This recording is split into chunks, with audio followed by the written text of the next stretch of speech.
Welcome students. हम start कर रहे हैं एक्सरसाइज 12.2 से fifth question. And fifth question is a rhombus shaped field has green grass for 18 cows to graze. If each side of the rhombus is 30 meter and its longer diagonal is 48 meter, how much area of grass field will each cow be getting? सबसे पहले हम question को समझते हैं। ये एक rhombus shaped field है और इस पे ग्रीन ग्रास है। इस ग्रीन ग्रास को 18 काउस खा सकती हैं। तो हमें बताना है कि एक गाय कितनी घास खाएगी। तो इसके लिए सबसे पहले हम इस रोम्बस शेप्ड फील्ड का एरिया फाइंड आउट करेंगे और हमें इसके बारे में जो इंफॉर्मेशन दी हुई है वो ये है कि इस रोम्बस की एक साइड हमें 30 मीटर दी है। अगर एक साइड 30 मीटर है तो सभी साइड्स 30 मीटर ही होंगी क्योंकि रोम्बस की सभी साइड्स इक्वल होती है और एक डायगोनल 48 मीटर हमें गिवन है। तो इस रोम्बस का जो एक्चुअल फार्मूला है इस एरिया फाइंड आउट करने का वो है area of rhombus half into D1 into D2। Means rhombus की दो डायगोनल्स होती हैं, दोनों डायगोनल्स की मल्टीप्लाई और फिर उसे हाफ से मल्टीप्लाई कर दे तो रोम्बस का एरिया हम फाइंड आउट कर सकते हैं। लेकिन यहाँ पर हमें सिर्फ एक ही डायगोनल दी हुई है, दूसरी डायगोनल हमें पता नहीं है। तो इस फार्मूला को अप्लाई करके हम इस रोम्बस का एरिया फाइंड आउट नहीं कर सकते। तो फिर हम किसी और मेथड से इस रोम्बस का एरिया फाइंड आउट करेंगे। तो इसके लिए सबसे पहले हम देखेंगे कि ये जो डायगोनल है ये इस रोम्बस को दो इक्वल पार्ट्स में डिवाइड कर रही है और ये जो इक्वल पार्ट्स है वो ट्रायंगुलर शेप में, ये दोनों ट्रायंगल्स हैं और ये दोनों ट्रायंगल्स कॉन्ग्रुएंट हैं। कॉन्ग्रुएंट का मतलब होता है कि इसकी सभी साइड्स और एंगल्स इक्वल हैं और कॉन्ग्रुएंट ट्रायंगल्स की एक प्रॉपर्टी ये होती है कि इनका एरिया भी इक्वल होता है। तो दो ट्रायंगल्स में से अगर हम किसी एक ट्रायंगल का एरिया भी फाइंड आउट कर लेते हैं तो हम दोनों ट्रायंगल्स का एरिया बता सकते हैं क्योंकि दोनों इक्वल हैं और वही एरिया इस रोम्बस का होगा। तो सबसे पहले हम इस रोम्बस की नेमिंग करेंगे ABCD और हमारे पास जो भी इंफॉर्मेशन गिवन है सबसे पहले हम उसको लिखेंगे। Let ABCD be a rhombus where AB is equal to BC is equal to CD is equal to DA is 30 meter और let diagonal AC is equal to 48 meter divide the rhombus in two congruent triangles. Therefore, area of triangle ABC is equal to area of triangle ACD.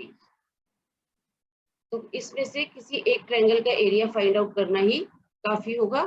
तो हम सबसे पहले triangle ACD का area find out करेंगे तो जिसकी dimensions है 30 metre और 48 मीटर। तो सबसे पहले हम यहाँ इसकी डायमेंशंस लिख लेते हैं।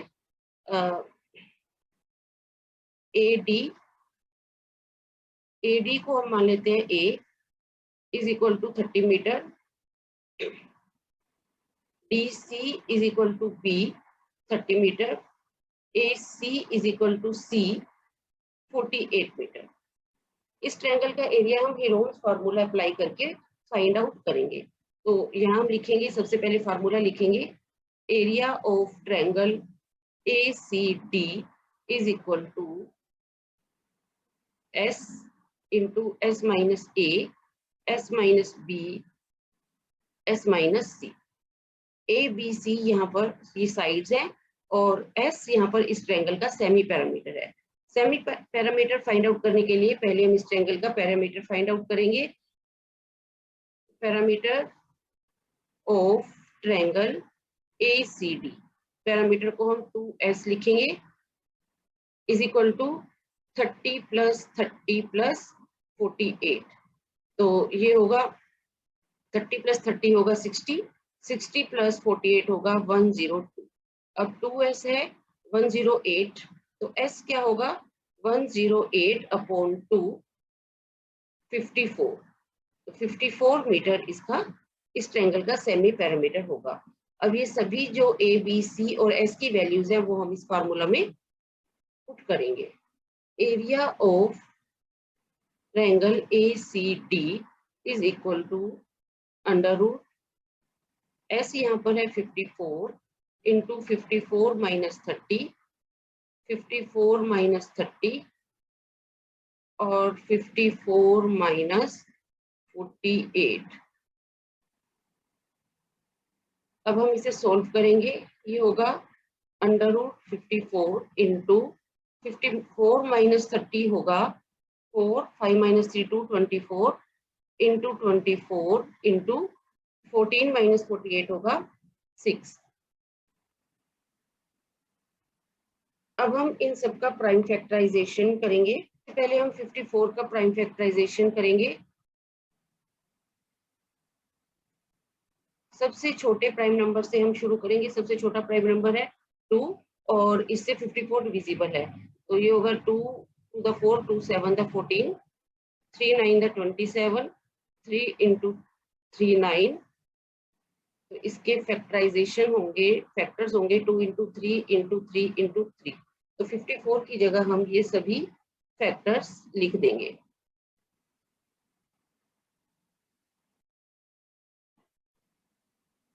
अब हम 24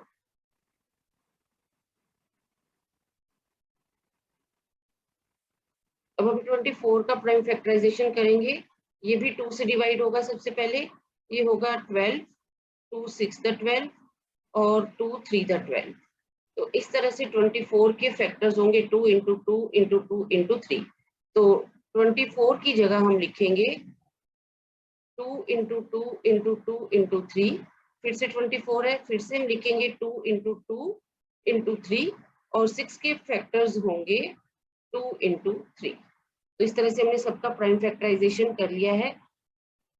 अब हम सेम फैक्टर्स को एक साथ लिख लेंगे 1 2 3 4 5 6 7 8। तो 8 को हम 2 को हम 8 टाइम लिखेंगे 1 2 3 4 5 6 7 8 और 3 यहाँ पर है 1 2 3 4 5 6। तो 3 को 6 टाइम लिखेंगे 1 2 3 4 5 6।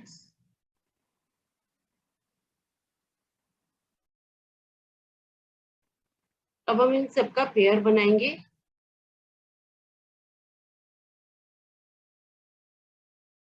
हर पेयर में से एक नंबर हम बाहर लिखेंगे 2 into 2 into 2 into 2।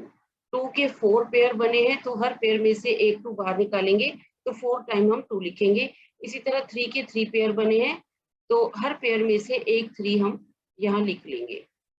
और अब हम यहाँ पर इसकी मल्टीप्लाई करेंगे, तो ये होगा 2 to the 4 to the 8 to the 16, 16 3 the 48 और 3 3 the 9।